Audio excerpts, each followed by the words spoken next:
I was born with a very abusive father, beat the hell out of me every day, was an alcoholic. I ended up suffering with toxic stress. The last incident that happened in our family was my dad came home one night from work real drunk. And when he got drunk, he got real violent. He had me go in the room, take all my clothes off. This was very typical. It's a typical day for our family. And you didn't have to do anything like major for him to beat your ass. He just get mad and just beat you up. So I was about 8 years old, and my dad had me go in the bedroom. He was very tactical, mind tactics. Had me lay on the bed, 90-degree angle, so my butt was hanging off. Door shut, so my back was facing the door. And I waited there for 45 minutes. He walked up and was beating me all over the place. My mom saw it, she walked in, and it was one of the worst beatings I ever got. She said something to him, set him off. He smacked her in the face, knocked her out, grabbed her by her hair, dragged her down the stairs by her hair. We ended up leaving Buffalo, New York, and we went to a small town in Brazil, Indiana. So at this time, my mom's, she did this for 17 years. I did it for 8. And her soul was taken by him. I was all messed up, had a horrible foundation, and we moved to a place called Brazil, Indiana. Brazil, Indiana was about 15 minutes from Center Point. Center Point was the hub of the KKK at the time. So there's about 5 black families. We were one of them. So coming from this foundation from Buffalo, New York, and moving to this area, it was horrible for me. But when you're young, being a young black kid with a bunch of whites wasn't that bad. And like I said, about 5 black families. But I didn't realize I had a severe learning disability. Because like when I was growing up, I never went to school. My dad had us work in the skating rink, the family business. He didn't believe in going to school. So fast forward, my 3rd grade year comes and I'm copying the whole time. I'm cheating on every test because they want to put me in a special school. We all know what special means. You're about to be, have a nice title on you for the rest of your life. So when I heard this, I started just cheating. So when I got to my junior year in high school, I had a 3rd grade reading level. My mom never saw a report card. We lived in a $7 a month place. We lived in a government subsidized apartment, food stamps, all that good stuff. And when I was about 14 years old, my mom met a guy. So we moved from Brazil, Indiana to Indianapolis, Indiana. He got murdered. When he got murdered, we moved back to Indianapolis, Indiana, Brazil, Indiana. By this time, the kids were grown. And when you're young, they don't know black and white. You're just David Goggins. When you get in high school, they start realizing you look a little different. So I got my car. My first car I ever got was a brown Citation. I pull up to school, leave it there all day, come out of school and spray paint on it was, "Nigger, we're gonna kill you." So this went on from my sophomore year to my senior year. But my junior year, I was like, I gotta get the hell out of Brazil, Indiana. And I was like, I wanna go in the Air Force. I had to get out of here, let me join the military. So I went to the military and the guy was like, hey, you gotta take an ASVAB test. Having a 3rd grade reading level, I didn't know you had to take a test to get in the military. So the ASVAB test, I sit down trying to take it, and I got a 20 the first time. So I went back home and got my best friend Johnny so I can copy off of him. Johnny came in, took the test. He had test A, I had test B. So I couldn't cheat. So long story short, you get 3 chances to take this ASVAB test. On the 3rd chance, I had 6 months to pretty much study for this test. That's when my whole life got revealed to my mom. She was always gone. She didn't know I was flunking out of school. She knew I wasn't going to school because I didn't getting bullied, getting called nigger, all this other stuff. So I walk in, tell my mom what's going on. We didn't have much money, so she got me a tutor for 1 hour a week that cost $15. So I had 6 months, 4 hours a month to study. And what the tutor realized was I can't retain anything from all the toxic stress. I don't know if it's a learning disability or what, I just can't retain stuff. My mind was just messed up from my life. So how I learned was I had to get spiral notebooks. And literally, if I had a manual, I had to write down every single word of the manual. So what may take you an hour to learn would take me 6 or 7 days to learn, and just literally write it down. So I didn't really retain it, I just memorized it. So I can go in my mind right now. I remember page 71, look at the question and go, okay, that's what I saw, that's how I remember it, and put it down. So I ended up passing the test. I passed the test, go back, get in the Air Force, and I wanted to be an Air Force pararescueman. It's like a special operations guy. And I didn't know that blacks in water, not so much. I didn't know this though. So in special ops, what gets everybody is the water, you know, and being that there's only 1% of all special operations that are black, had no idea at 19 years old this was the case, they give you this warning order. So now I passed this ASVAB test, I'm a senior in high school, and I'm going through this warning order, and it's push-ups, sit-ups, pull-ups, all this stuff. And so I'm doing all this, but the last page has swimming. Okay, easy day. I went to Barnes & Noble, wherever I went, I got a how-to book on swimming. First page was easy, float, right? So my black ass gets in the water, and I'm like, okay, it's cool. I didn't know any of this shit, all right? So I get in the water, and everything was literally, I taught myself everything in my whole life. So I get in the water, and I lay back, I'm looking up, and I lawn dart to the bottom of the pool. I'm on the bottom of the pool, literally walking like this. Looking up, thinking, what the hell? So I can't even swim, so I push off, I grab the gunnel, the lifeguard sees me, comes over and says, hey, I've taught thousands of people how to swim. I said, okay, great, man. He goes, okay, look, just relax, you just need to relax. Swimming is all about relaxing. Okay, relax, lets me go, lawn dart down the pool. I come up, he says, man, you're fucked. I said, why, man? He goes, well, you're negative buoyant. I know what that was. I do now, obviously. Negative buoyancy is, you know, pretty much you sink in the daggone water. You can't float. So most of you white people out here can float. 70% of African Americans have heavier bone density, therefore, it's not too fun. It's like throwing a cat in the fucking water. So basically, I take the same mentality that I had to become this intelligent guy you all see today. And I applied that, yeah. Make me feel better. That's it. I'm lying, I'm dumb as shit. So anyway, I took that same mentality and I applied it to, you know, swimming. After several months, I can swim. So now I go into pararescue training. Get there the first day, second day, third day, I'm kicking butt. I'm doing great. A few days into training, they had this thing called water confidence. This special thing was not in the warning order. I didn't know what this was. Basically what water confidence is they drowned your ass. So they put 16-pound weight belts on you. Now I'm negative buoyant already. I sink to the bottom with just myself. They put twin 80s on your back, and the whole idea is you're supposed to go down to the deep end with all this crap on.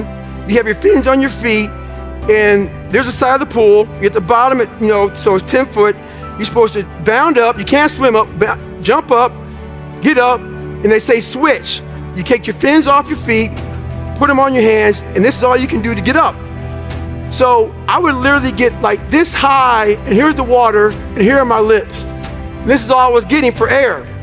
So over this period of time, there's like 12 more events, and all these events are water confidence. This is what kicks you out of special operations trade. It's not swimming, it's not cold water, it's not yelling. They try to drown you. So basically, this went on for 6 more weeks. I didn't quit. It went from 200 guys to about 25 guys. I'm still in the class. So here I am going through training. I don't go to sleep for 6 weeks because I'm scared to death of the water. This program is 10 weeks long. After 6 weeks, they thought, well, the guys in the program are gonna go on through further training because you guys are gonna make it, they're good to go. Roger that. So I went to the doctor, we all went to the doctor for a nice, huge, long, extensive medical test. They drew blood on me. 3 days later, they got the results back. The doc calls me in the office and says, hey, David, you have sickle cell. Okay, sickle cell, for you all who don't understand or know what it is, it's a blood disease that when you get under stressful situations or whatever, dehydration, your blood will sickle. When it sickles, stroke, heart attack, sudden death, all those great things that can happen to you. So, in that period of time, I joined the Air Force, 175 pounds, came out at 297. We'll get to that in a second. So they drew my blood and they kept me out of training for a week. They didn't know if this sickle cell was gonna kill me. They have a lot of information about it. So I'm sitting there. So when you go from very uncomfortable to comfortable, like I was now, I wasn't in training, I wasn't drowning, you never wanna go back to being uncomfortable again. So I'm sitting there relaxing, chilling out. I'm thinking, well, man, they're gonna kick me out of here. I'm not gonna quit though, so this is good. I don't wanna get back in the water ever again so I can leave training. So this is my thought process. The doc calls me in a week later. I'm skipping down to the doc's office thinking I'm getting the hell out of here. I'm not gonna quit, but they're kicking me out, so that's good for me. I walk in the doctor's office, he says, hey man, we're putting you back into training. It's not good, it's not good. But I'm like, okay, let me see. I've been in 6 weeks, 7 weeks, 3 weeks left. I can tough it out. I'm walking back to my compound, talking to the head of the school, walking to the CEO of the school. I said, hey, sir, they let me back into training. He goes, that's great. He goes, well, you missed a week of training. There's a very important block of training you missed. You have to start from day one. But when you're insecure like I was and you're afraid of everything like I used to be, you lie really fast because you don't want the person knowing that you're a punk. So I sat there and I said, you know what? The doc didn't know a whole bunch about sickle cell. So I'm not comfortable going back into training. The CEO bid off on it and I never quit, but he gave me a medical out of pararescue. But you all know I quit, didn't want to go back in the water. But I didn't tell anybody that for several years. So in that time frame, 4 years, and I became 297 pounds. Very minimal education, as you all know. And I get a job spraying for cockroaches at Ecolab, okay? Yeah, it's a good job. So I don't like cockroaches though. So I'm making about $1,000 a month spraying for cockroaches, and I'm working from 11 o'clock at night to 7 o'clock in the morning. Did this for about 6 months.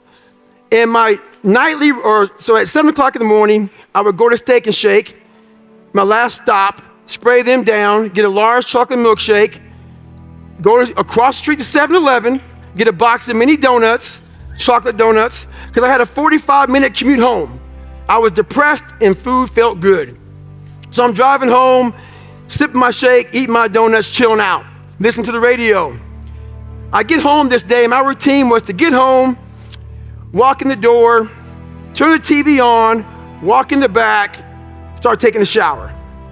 This particular day, the TV came on, and they said, world's toughest training, Navy, whatever. Get my towel, which could barely fit me. My ass was so big, I had to pinch it like this.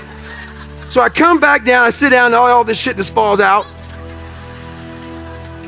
So I'm watching TV, and I'm like, my God, man, those guys are fucking nuts.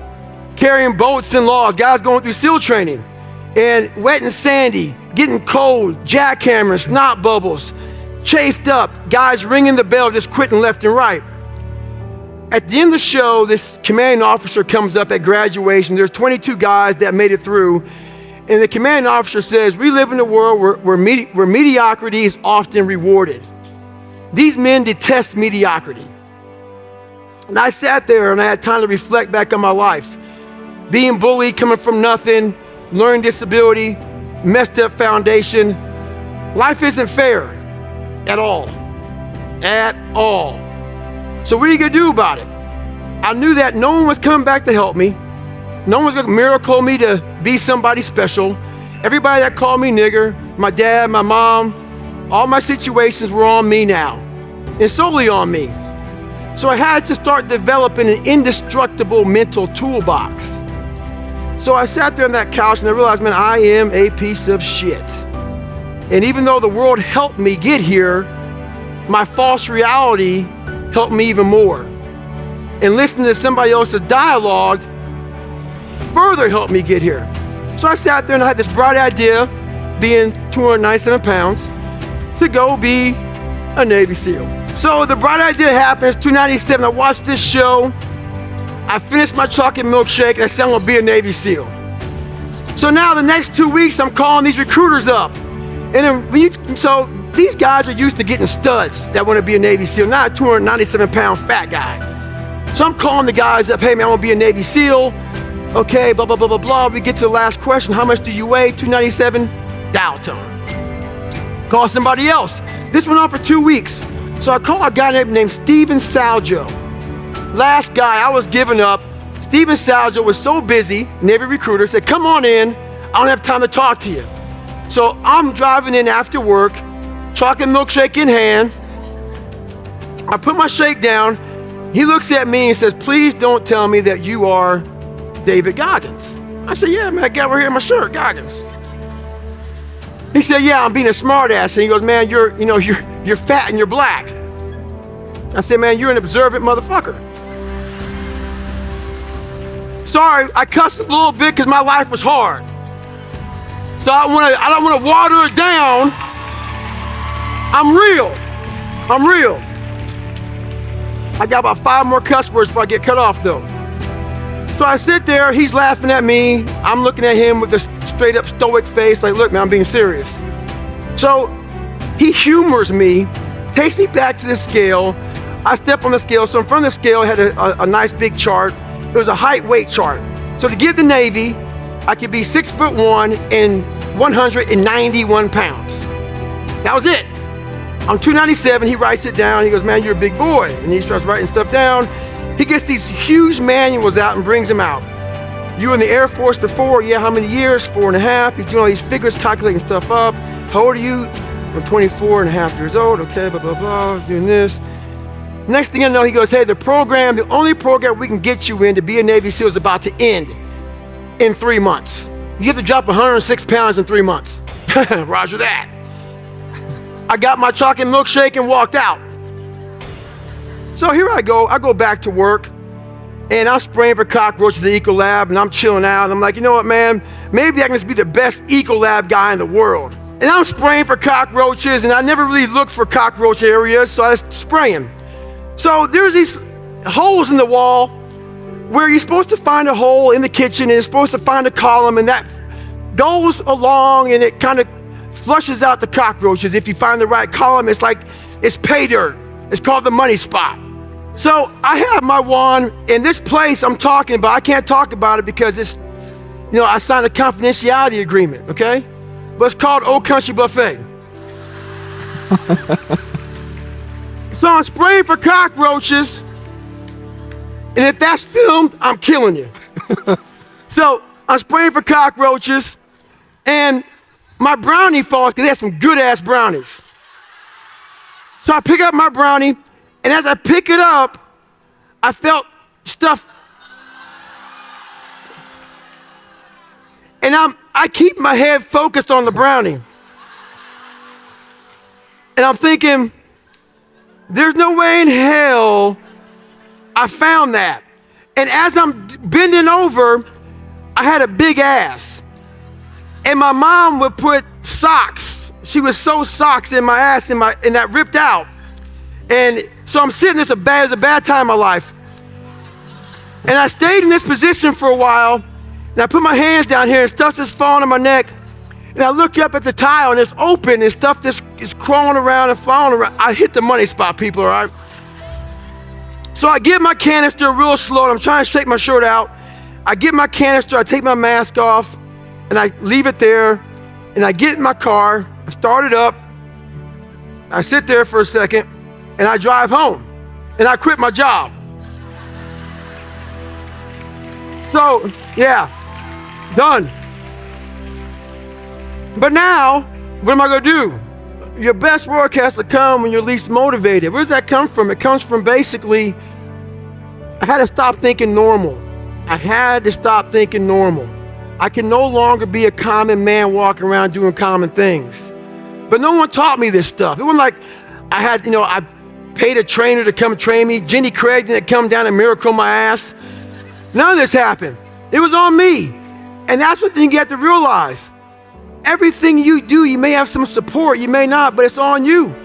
You have to make the decision whether you want to be a badass or whether you just want to be mediocre and everything's okay. But being a badass hurts real bad. And that's why I didn't want to do it.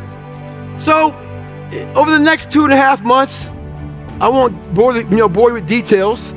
I lost the weight. I went back to the recruiter and I went to Buds, Navy SEAL training. And I was the only person in the history of Navy SEAL training to go through 3 Hell Weeks in 1 year. Hell Week is 130 hours of continuous training. And Starts on Sunday, ends on Friday. You might get 2 hours of sleep. And I did all that in 1 year. Why did I do that in 1 year? Cut to the chase again.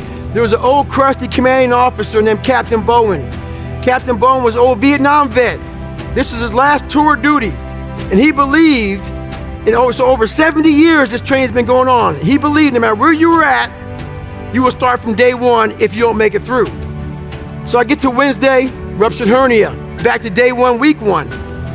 Get my second hell week. I get through that hell week, get ready to start second phase, break my kneecap. Roll back day one, week one. In my third hell week, I'm standing there, have 16 stress fractures. So I have 16 stress fractures. This is me in my first hell week, I believe.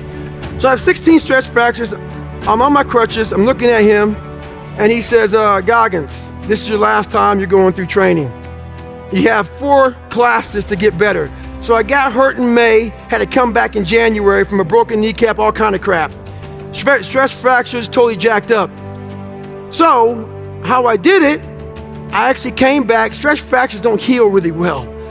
So I got through my third hell week of my third class, and in that hell week, we had a guy die of pulmonary edema. It was one of the coldest hell weeks on the planet. So what hell week is they freeze your butt off, and usually you get done freezing, and they try to warm you up. In this particular hell week, it just continued and continued to rain.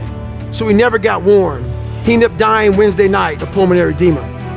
So when I got through with hell week, my stress fractures were so bad, and I realized I can't go through I need to get rolled again. I'm broken. And he's like, no more rolls. And I remember that.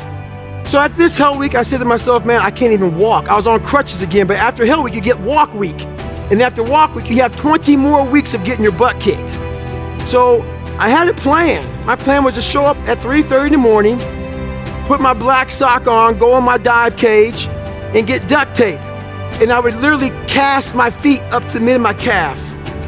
And for the first 40 minutes of the run, I have a pressure, so I still have them now, pressure ulcers that are now healed up, but you can see the scars from deflection of the joint. So basically so what I did was I pretty much cast my ankle up my shin so I wasn't doing this and activating those stress fractures.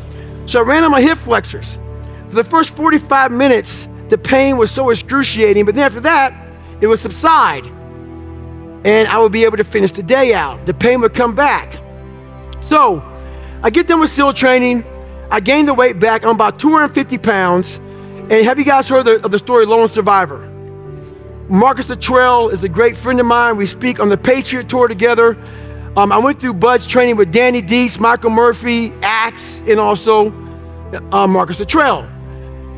Marcus was the only guy that lived on this operation. It went bad. QRF team came in, Quick Reaction Force team came in of Navy SEALs. They got blown up. Everybody died but Marcus Luttrell. I was at free fall school with his twin brother, Morgan Luttrell, who's also a Navy SEAL. Heard about it, went home, Googled ways to raise money, Googled races, all this other stuff. What came up at 250, hadn't put running shoes on in over a year, was a race called the Badwater 135, where you run 135 miles in one day, pretty much 48 hours, and it's in Death Valley in summertime. I didn't know anything about this crazy world. I thought it was a stage race. I thought you ran like 10, 15 miles, camped out, barbecued, and then ran again. So I called the race director up, Chris Kosman. I said, hey man, I want to do this race to raise money.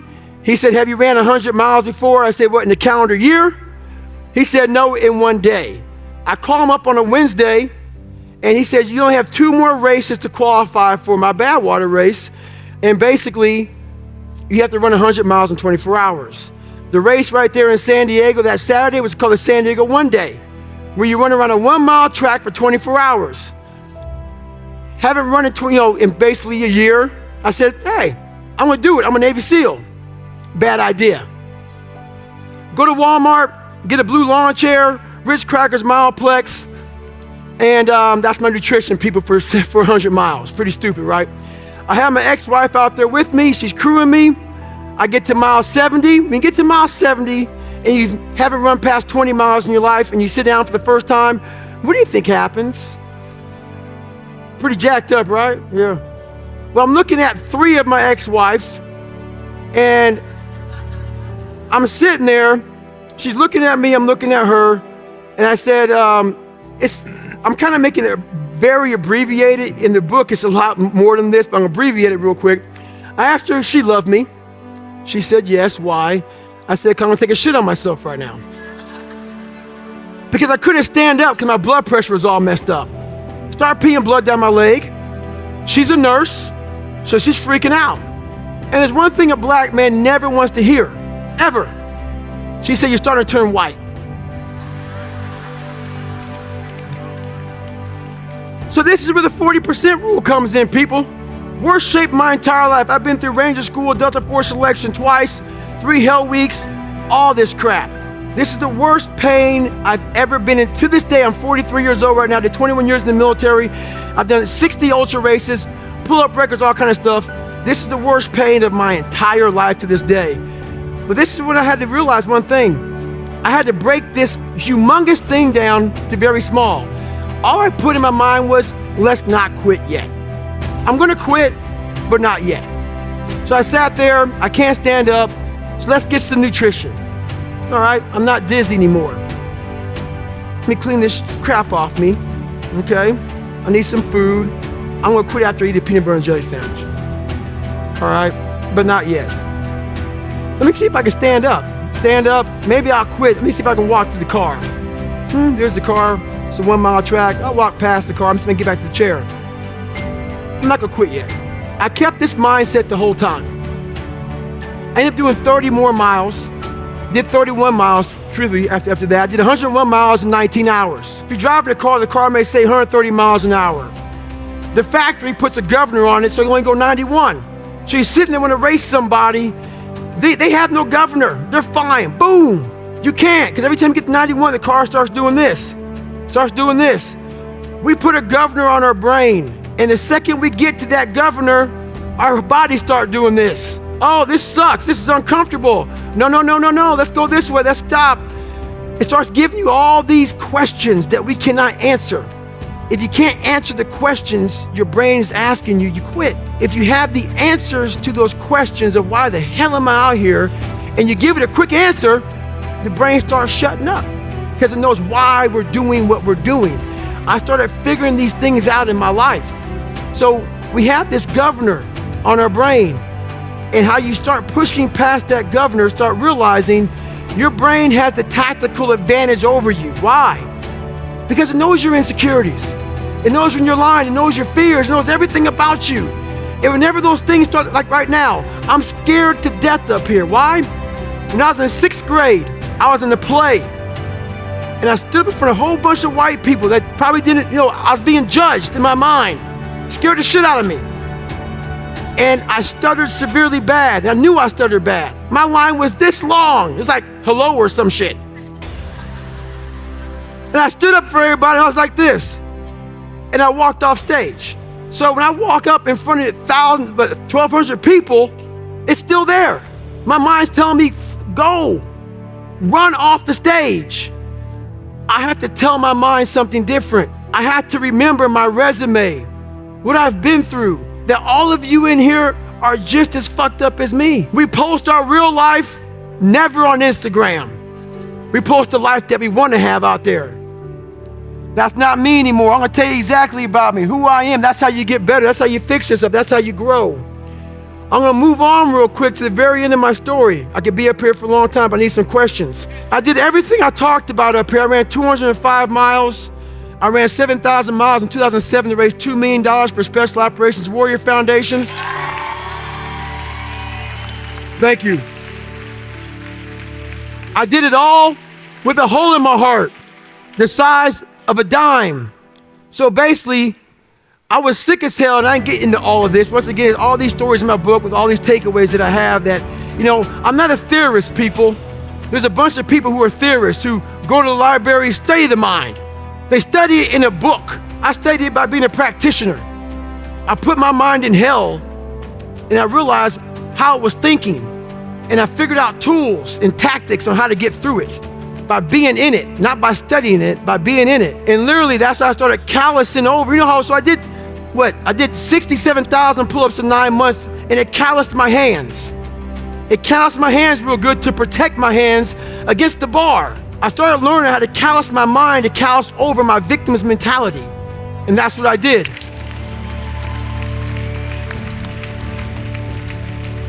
So, back to the hole in my heart. Everything I talked about, 3 hell weeks, Ranger School, running, swimming, I did triple Ironmans, I did all kind of crap. And when I got to about 33, 34 years old, I started being extremely sick. When you have an ASD, and so ASD is atrial septal defect, a lot of us are born with a hole in our heart. When we get to a certain age, it closes. Mine was very large. So basically, the good blood would get with the bad blood. So the oxygenated blood would be deoxygenated, and so the bad blood was going through my body, long story short. And that's how I was doing everything. And so they sent me to Johns Hopkins. Everybody studied my body. They studied everything. And one guy says, you know what? We can't find anything on how you did all this. How are you able to do all this? A head guy came in from MIT. And he said, you know how he did it?